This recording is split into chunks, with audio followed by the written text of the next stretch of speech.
कर्म का रास्ता बहुत ही अजीब होता है। इसे जितना हम समझते हैं, ये उतना ही कठिन होते जाता है। इंसान के जीवन में कर्म, धन और बुद्धि, इन तीनों में कौन सबसे बड़ा है, चलिए एक कहानी के माध्यम से जानते हैं। एक दिन स्वर्ग लोक में कर्म, धन और बुद्धि, यह तीनों आपस में बहस कर रहे थे, कौन सबसे बड़ा है और कौन छोटा है। कुछ दिन बीत गए, लेकिन फिर भी यह तीनों इस बात का निर्णय नहीं कर पाए कि कौन बड़ा है। एक दिन नारद मुनि पास से गुजर रहे थे, तो उन्होंने देखा कर्म, धन और बुद्धि आपस में किसी बात को लेकर झगड़ रहे हैं। तो नारद मुनि तीनों के पास गए और पूछा, आप तीनों किस बात पर इतना झगड़ रहे हो। तब कर्म, धन, बुद्धि ने बोला, है नारद मुनि, अब आप ही बताएं कि हम तीनों में से कौन महान हैं। नारद मुनि हंसते हुए कहा, ठीक है, लेकिन इसके लिए आप तीनों को पृथ्वी लोक में जाना होगा और 1 सप्ताह तक साधारण इंसान के साथ रहना होगा। आप तीनों में से जिसके प्रभाव से उस इंसान का भला होगा, उसी को महान घोषित किया जाएगा।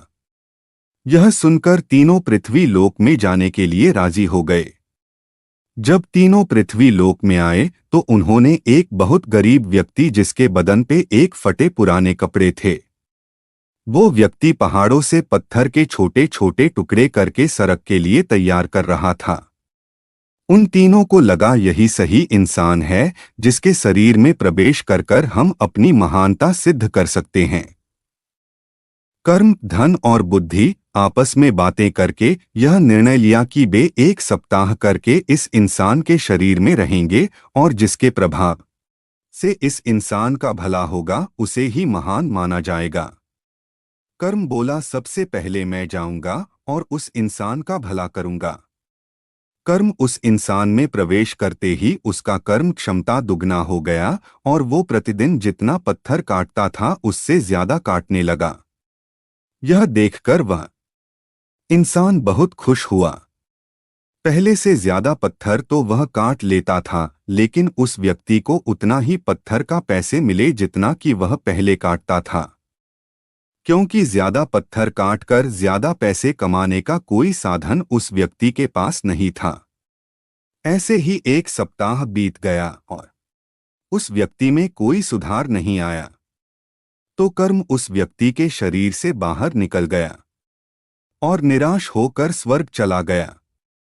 यह देखकर धन बोला, कर्म तो उसको धनवान नहीं बना सका, अब मैं उसको धनवान बनाऊंगा। यह कहकर धन उस गरीब व्यक्ति के शरीर में प्रवेश कर गया। भाग्य के शरीर में प्रवेश करने के कुछ देर बाद जंगल में उस गरीब इंसान को बहुत सारा धन मिला। उस धन को पाकर वह खुशी से झूमने लगा। धन को कैसे संभाल कर रखते हैं उसको नहीं था और उसने सारा धन खर्च कर दिया। 7 दिन बाद धन भी उसका साथ छोड़ दिया और निराश होकर स्वर्ग चला गया। अब बुद्धि ने धन से कहा, देखना मैं कैसे इसको धनवान बनाता हूँ। बुद्धि उस इंसान के मस्तिष्क में प्रवेश करते ही उसको ज्ञान की प्राप्ति हुई। उसने अपनी कुल्हाड़ी की धार तेज की और पहाड़ों पर चला गया पत्थर काटने। आज उसने पिछले दिन से कुछ ज्यादा पत्थर काटी और सारे पत्थर को एक रस्सी से बांधकर खींचते हुए बाजार ले गया। उसने पहले से आज थोड़ा ज्यादा पैसा कमाया और उस पैसे से उसने और एक पत्थर काटने की एक मशीन खरीद ली। अब उसके पास पत्थर काटने की मशीन हो गई, जिससे जल्दी जल्दी और अधिक पत्थर कट जाता था। इससे वह पहले से बहुत ज्यादा पत्थर काट पाता था। इन सब पत्थरों को बेचकर वह पहले से ज्यादा पैसे कमाने लगा। अब उसके पास उस पैसे को सही जगह खर्च करने का ज्ञान था। देखते देखते 7 दिन में ज्ञान की मदद से उसने बहुत पैसे कमा लिया। 7 दिन बाद बुद्धि का समय खत्म हुआ और वह वापस स्वर्ग चला गया। स्वर्ग में जाकर बुद्धि कर्म और धन से बात कर ही रहा था।